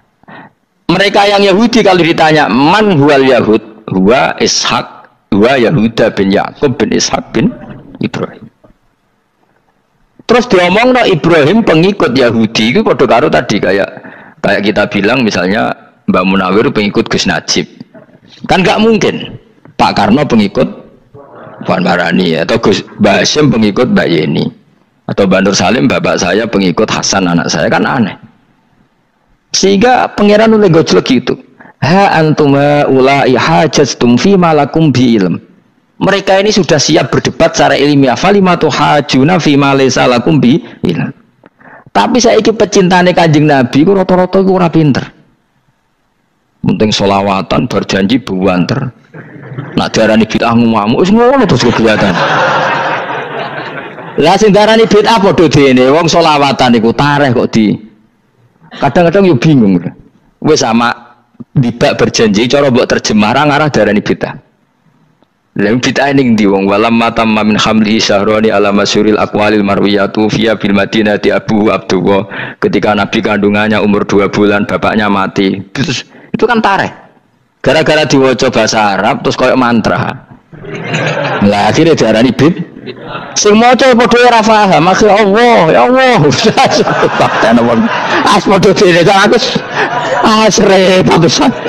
Pusing aku mikir tadi. Ayo kowe ngono ta ora kelakuanmu itu. Sing biano mau tulis bahasa Indonesia, kok terus ketara gak. Wulida maktunan biadil inaya makuhlan terus ya sudah ya biasa aja tareh. Ya kan tareh terus ketika Said Abdullah kenapa meninggal di Abwa? wa kana qad ijtaza bi akhwalihi bani adi min at-taifatin jariyah fama kasafihim sahron saqiman yu'anu nasukmahu wa syakwa. Kenapa Abdullah meninggalnya di Abwa? Abwa itu kawasan Yasrib karena Abdullah sedang menjenguk keluarga besar dari ibunya. Keluarga besar dari ibunya, istrinya Abdul Muthalib itu orang Yasrib. Nah pas di sana di Bani Najjar sakit, terus kapun, terus bid'ah ning ndi wong iku sejarah. Tapi mbok maca bahasa Arab, kowe maca koyo historis Allah terus ngono wae. Ya akhirnya wong kan darani iku mantra. Mana aku nak takoki wong sing bener ndi, wis padha ora bener ya. Terus bener sapa sing ngalim? Wis kowe gak mau ngalim bener. Ya nek ngono padha benere wae. Wong sing ngritik ku krungune mantra, sing maca mbos. Pusing ngomong terangno kowe. Nah, problemnya agama itu seperti itu. Yang diikuti orang banyak itu di makamnya Nabi Dawud itu ya sudah wiridan ala Yahudi sama sekali. Saya sampai nangisi Nabi Dawud karena makamnya itu total dirawat ala mereka. Jogja juga ngalami gitu, Jakarta, Rembang nanti juga ngalamin gitu. Banyak raja itu wali tapi waris-warisnya sudah nyuwun sewu orang abangan, terus misalnya dikasih sesajen orang ono yasine tapi mau sesajene mau apa kalau makamnya memutuskan seperti itu, penjaga makamnya itu. Mulane kena dadi wali nunggu anak putumu muridmu wali, nak ora repot guri-guri dikai sajen. Itu di Gunung Kawi itu ada makam santri, tapi tunggu mek sugihan piye saja. Iku ruhe nangis tenan. Banyak seperti itu enggak usah ditua banyak. Nah, lalu makam itu terserah siapa bertanya, terserah yang rumah atau terserah statusnya zaman dulu. Nah, karena yang rumat itu berafiliasi ke Yahudi, terus mengklaim Ibrahim itu, maka Quran harus menerangkan maka anak Ibrahim Yahudi wala Nasrani, karena secara artefak, secara kesejarahan fisik itu sekarang dikuasai Yahudi. Jadi repot. Ya tapi itu ya sudah. Makanya kita kembali ke Quran dengan cerita tadi. Ibrahim tetap Abul Anbiya. Ibrahim tetap Muslim. Buktinya punya peninggalan Ka'bah. Nah, Ka'bah ini harus kita jaga. Ketika Ibrahim kita katakan ninggali Ka'bah, ternyata Ka'bah di situ sentral tauhid. Antahhiru baitali taifina wal akifina waruka'is sujud. Ketika Ka'bah jadi sentral tauhid, maka kita akan mengatakan peninggalan Ibrahim pasti tauhid. Makanya Nabi marah besar ketika Ka'bah ada berhala banyak. Andai kan nggak dihapus oleh Nabi, maka berhala itu pun dianggap peninggalan Ibrahim. Dong tau nih, dong tenan. Ya pinter nih, jadi maju lah. Mulane kowe aja geman donga saleh dhewe, ora cukup. Saleh saiki ora cukup, kudu ditopang saleh anakmu, saleh putumu. Apa artinya kita sekarang saleh kalau anak cucu kita tidak saleh? Pasti sejarah dibalik. Dan itu kalau dibalik yang meluruskan siapa coba? Ya coba yang bisa menjawab siapa coba? Misalnya soben terus ya sudah ditulis kacau lah kacau. Saya tidak bisa bayangkan. Makanya Nabi Isa, Quran menjelaskan Nabi Isa sebanyak itu. Karena sudah dikira oleh orang yang salah kalau Isa itu anak Tuhan. Sampai Quran jelaskan Isa itu begini. Soal tidak punya bapak, saya ini Tuhan, kata Allah. Gawe tanpa bapak mbok wae iso yaiku Adam. Kok gawe tanpa bapak kowe geger terus aku mbok bapak iku piye jare pikir. Sampai seperti itu. Karena wis kadung darane keliru. Dadi mau ndak mau Quran kudu nerangno. Ibrahim juga gitu. Wis kadung diaku kubu sebelah nak dekne iku Yahudi. Nasrani yo ngakoni. Akhirnya Nabi debat terbuka. Lah debat itu nek kakuati kudu adu pasut. Lah repote umat Nabi sing ra keramat wis akeh yo repot. Masyhur ada orang Nasrani, orang Yahudi. Ya sudah Muhammad, kalau kita debat ilmiah oke, Anda menang dalam debat ilmiah. Tapi kita buktikan bahwa kita ini agama samawi. Kita debat pakai langit, sing kalah kena laknat, sing kalah kena adab. Cara Madura sumpah pocong. Nabi yo cari Nabi. Masyhur itu. Faman hajjaka fihi min ba'di ma ja'aka minal ilmi faqul ta'alu nadu abna'ana wa abna'akum wa nisa'ana wa nisa'akum wa anfusana wa anfusakum thumma nabtahil fanaj'al la'natallahi 'alal kadhibin. Nabi dijak mubalah. Oh ya oke, kita mubalah. Nabi nimbali Hasan Husain. Cucu kesayangannya dipanggil Hasan Husain. Putri kesayangannya Sayyidah Fatimah dipanggil. Terus jari Kanjeng Nabi, saya berani adu pasut, taruhannya saya anak cucu saya. Wong Nasrani mikir, wih, adu pasut anake dijak putune dijak mesti bener e. Mergo wong paling kuatir nak Anake mati, putri mati. Ora ono cerita bojo ning bab iku. Bojo ora melok ora ora. Mulane kula termasuk kiai sing jarang tunggu mbek bojo. Bojo iki sakjane sering ora tau mlebu. Tapi kiai-kiai haji ya mbek bojo, umrah mbek bojo. Kula niku ya rada iskal. Jebule bareng tak takono sing dhuwit sing wedok Gus. Ya wis nak ngono kejawab ya wis anjir sing dhuwit sing wedok. Ya wis nak ngono fair apa? Riyen bapak kula kaji ya dhewean, bojo kula kaji ya dhewean, kula ya kaji dhewean, tapi aja tiru. Kamu ndak sekeramat saya ya dadi. Kula nggih setuju sing grudak-gruduk wong loro karena ternyata tadi sing duwe dhuwit sing wedok. Ya wis suwe meneh. Tapi dalam semua riwayat memang abna ana itu Hasan Husain, Nisa itu Fatimah. Memang Nabi gak ngajak istrinya. Nabi itu unik dalam banyak hal itu memang ya Hasan Husain sama Sayyidah Fatimah.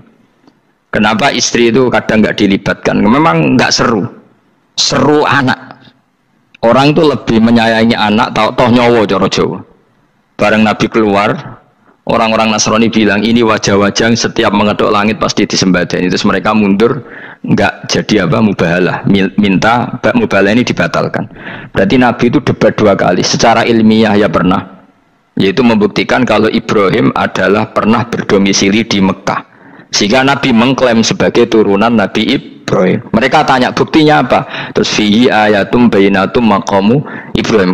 Orang-orang Yahudi Nasrani ditanya, itu apa? Jejaknya itu jejak Ibrahim. Mereka ngakui kalau Ibrahim pernah di Mekah. Artinya kalau pernah di Mekah zaman dulu kan nggak ada pesawat, nggak ada, mesti domisilinya lama. Dan itu artinya punya anak turun yang hidup di Mekah, yaitu lewat Ismail. Bukti kedua tadi, sa'i.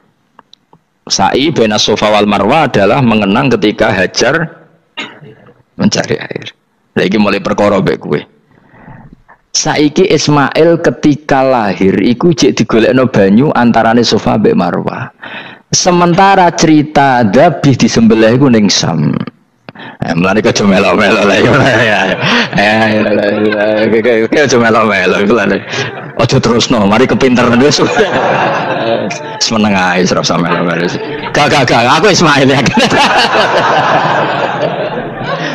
Dilatih pinter kok pintere ra kasil, sombonge tok wis sing kasil dadi gak jeng Ismail. Ismail wis gak. Ketona nerangno gitu. Tapi ki ilmiah. Ben kowe bangga de guru alim ya dadi ki ben nak gurumu gak main-main. Aku yo krungu-krungu nak kaul aku iku Ishak tapi wis goblok ngono Ismail. Karena waman sadda finnar ora umume wong iku wis repot. Rasa diterusno dadi bukti empirik wis mengarah Ismail iku jelas uripe ning Mekah. Mergo wong Yahudi Nasrani lah ngakoni peristiwa Hajar iku ngakoni. Berarti Ismail urip teng Mekah. Akhirnya Rabi mbek suku Jurhum terus nurono Sayyid Adnan sak teruse sampai tok Kanjeng Nabi Muhammad sallallahu alaihi wasallam. Mulane dibak utawa manakib utawi napa berjanji.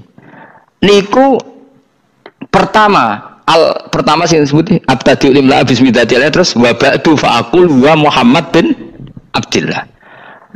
Kenapa dibak berjanji lah ya. Kenapa nerangkan nasabnya Nabi Muhammad? Karena yang dipertanyakan Muhammad jadi Nabi turunannya siapa? Karena syarat Nabi itu harus turunan Nabi. Makanya berjanji nerangkan wabak tu fa'akul wa Muhammad bin Abdullah bin Abdul Muttalib wasmuhu Syaibatul Hamdi Khumitat Khisaluhus Saniyah. Dan masih terbukti di Ka'bah itu ada pintu namanya pintu Babu Bani Syaibah, yaitu nama lain dari banyak Kanjeng Nabi. Terus diterusnya sampai wa'adnanu bila raibin intadzawil ulumin nasabiyah ila dzabihi Ismail. Iku partaimu. Mereka berjanjilah darani dzabihu Ismail. Alhamdulillah jadi terus kowe menang. Kenapa?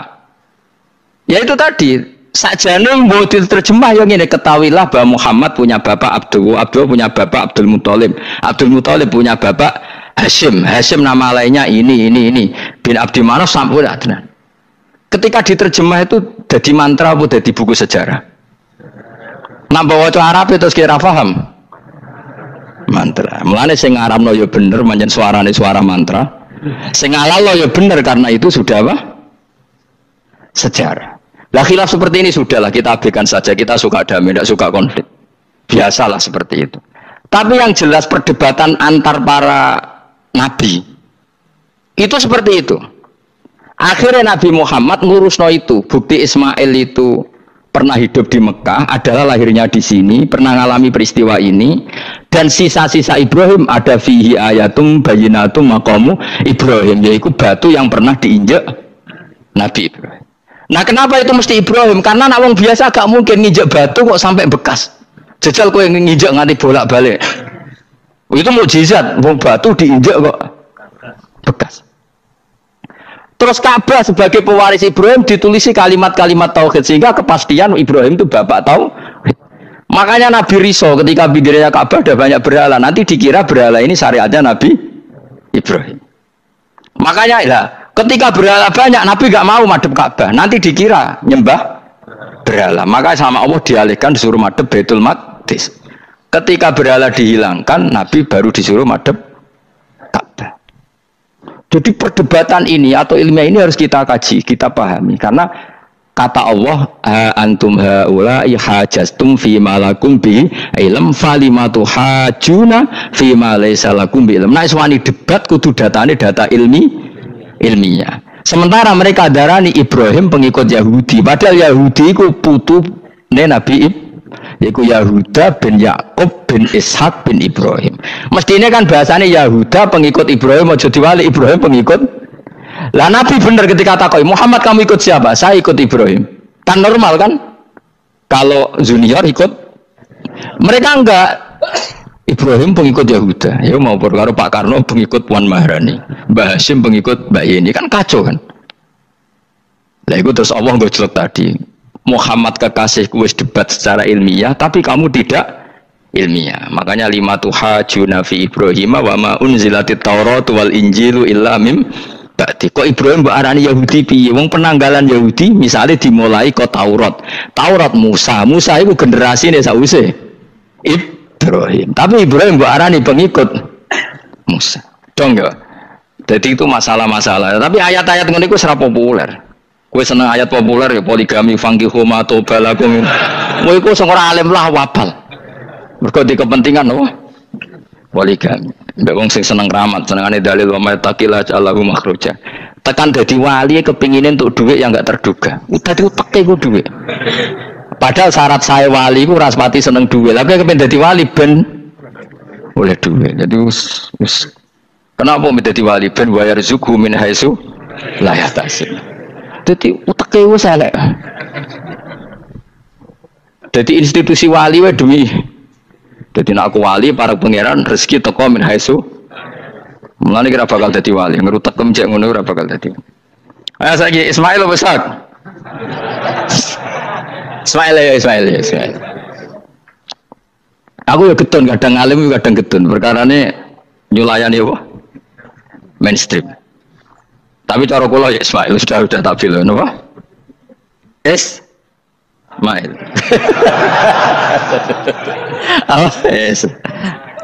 Ismail Ismail. Nak cacile kan boleh sengguri.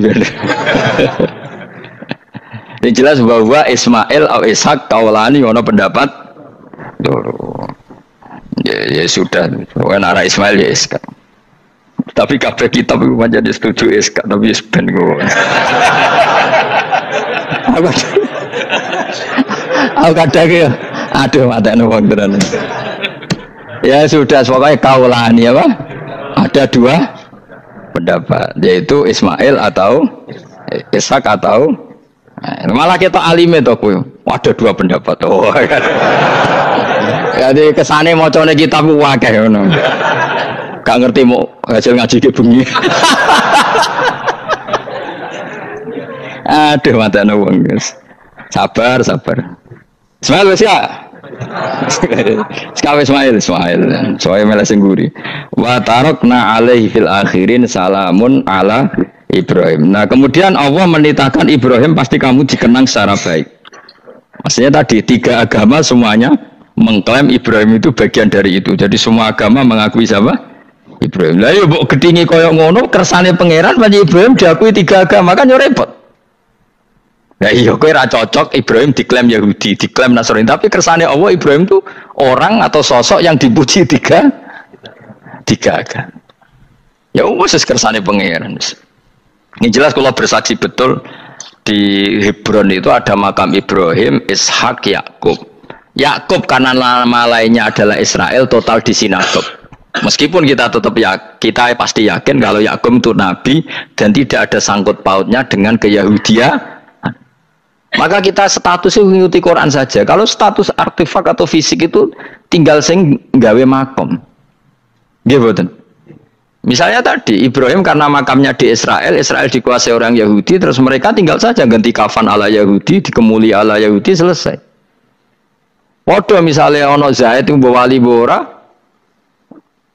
bawali tenan bora, misalnya di makam Wahabi sudah seperti itu. Hanya dikasih tanda di kepala, tidak ada jubah, tidak ada apa. Tapi kebalikannya misalnya, Ruhin mati, anak putune suga, kayak cungkup, wali besar Ruhin, ya terserah nih. Lah mungkin era kita masih konangan, era... Nice. Lho nak wali songo karuan ana buktine sejarah secara silsilah. Lah ana sing ra jelas-jelas iki. Mulane cara kula putune wali kudu alim biar urut.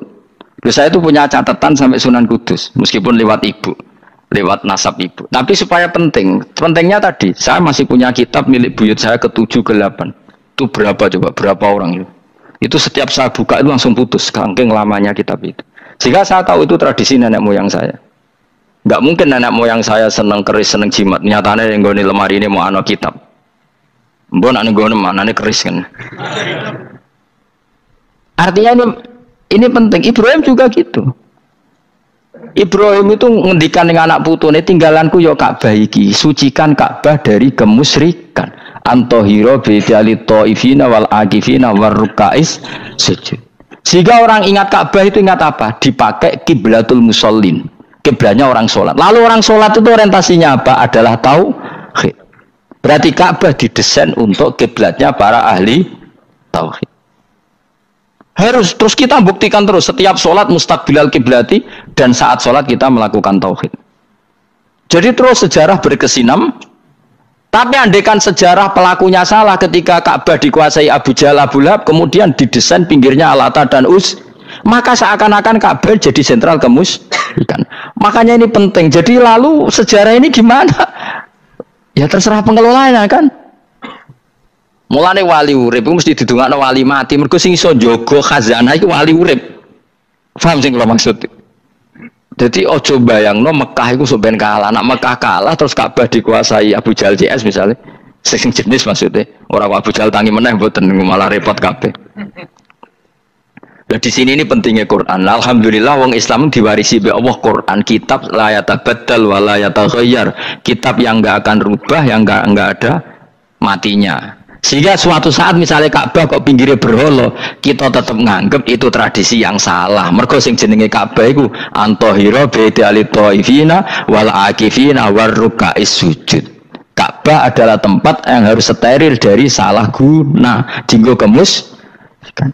Jadi barokah Quran sebagai teks yang enggak hilang, kalau suatu saat ada perubahan tidak seperti yang kita saksikan sekarang, kita ngikuti Quran. Misalnya Ibrahim, senajan to makamnya di sinagog misalnya, Yakub makamnya di sinagog, kita tetap yakin mereka adalah ahli tauhid.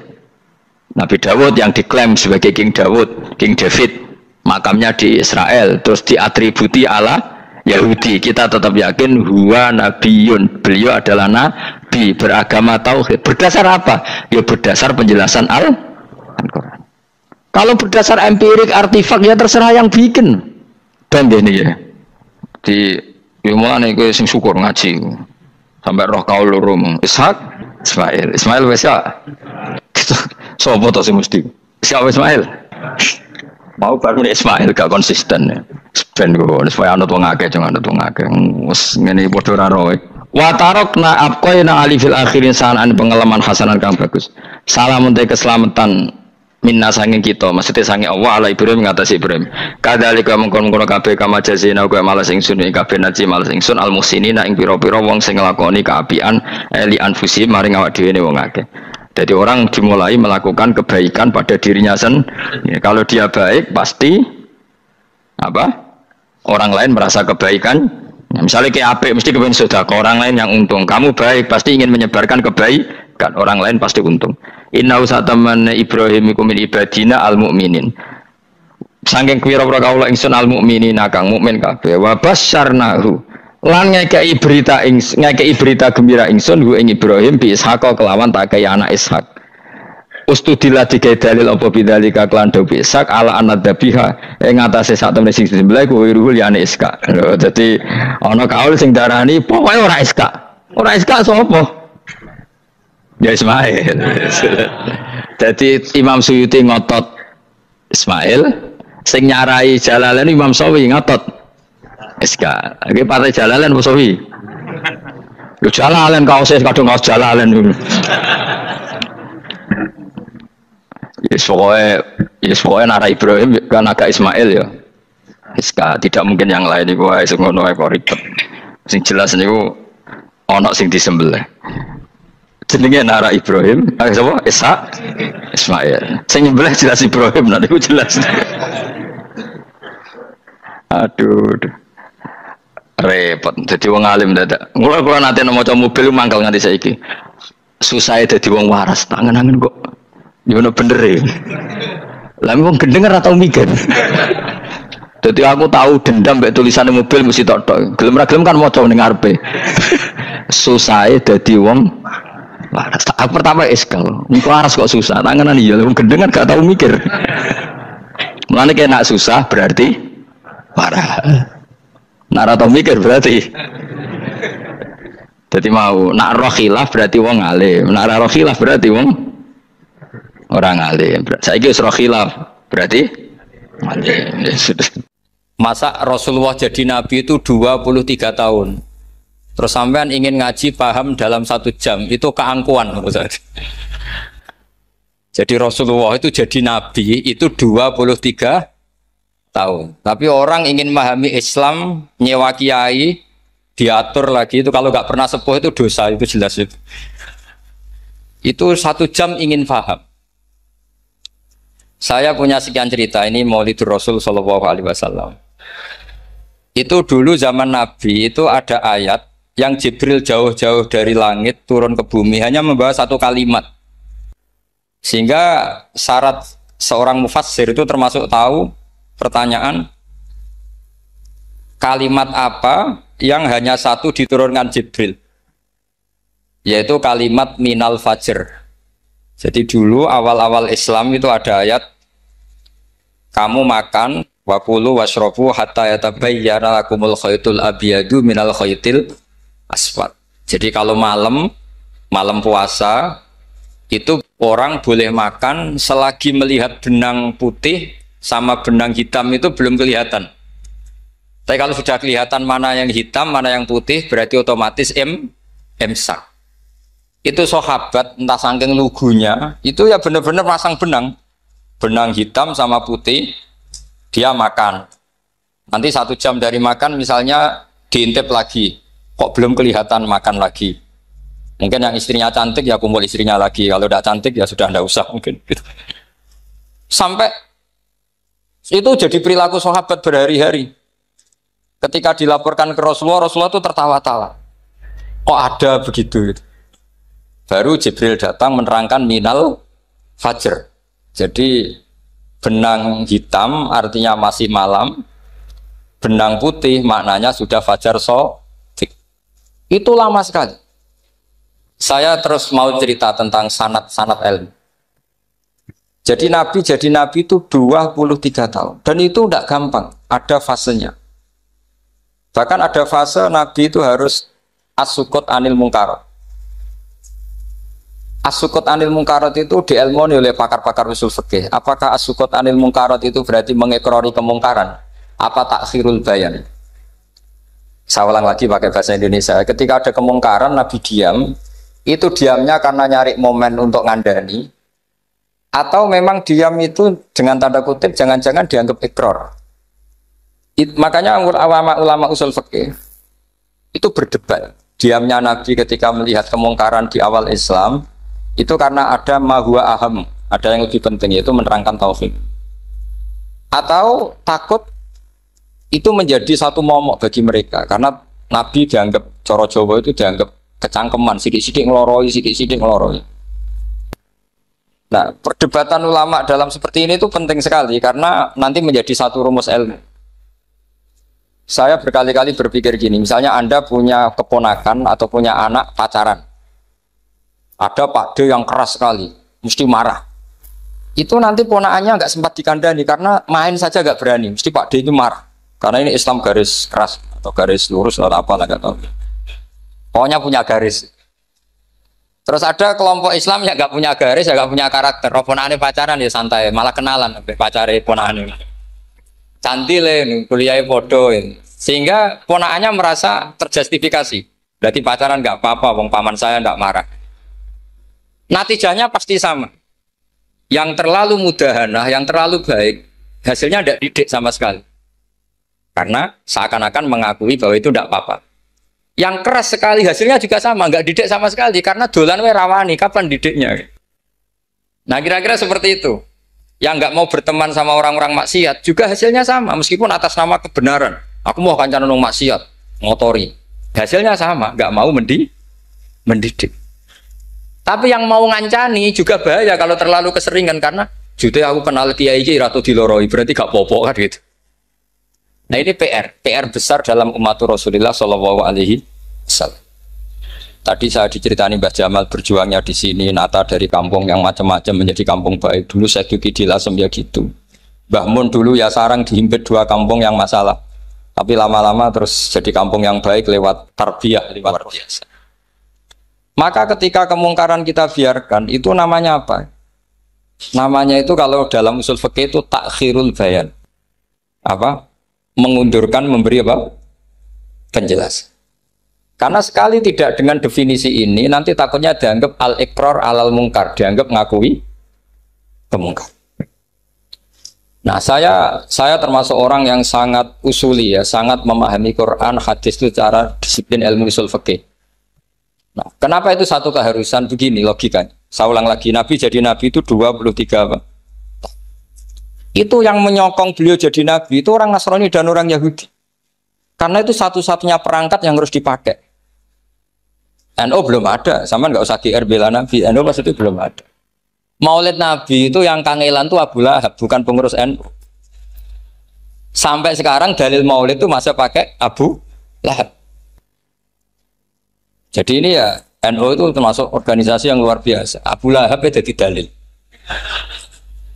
Jadi Abu Lahab dengar kalau iparnya, Abu Lahab itu iparnya Aminah, iparnya Sayyidah siapa? Dengar Aminah lahir, nggak punya suami, saking senengnya candalemnya beliau, itu dimerdekakan. Ya setidaknya untuk hari Senin tak sebut beliau, karena pas soleh. Nanti Selasa Rabu sudah. Itu dimerdekakan.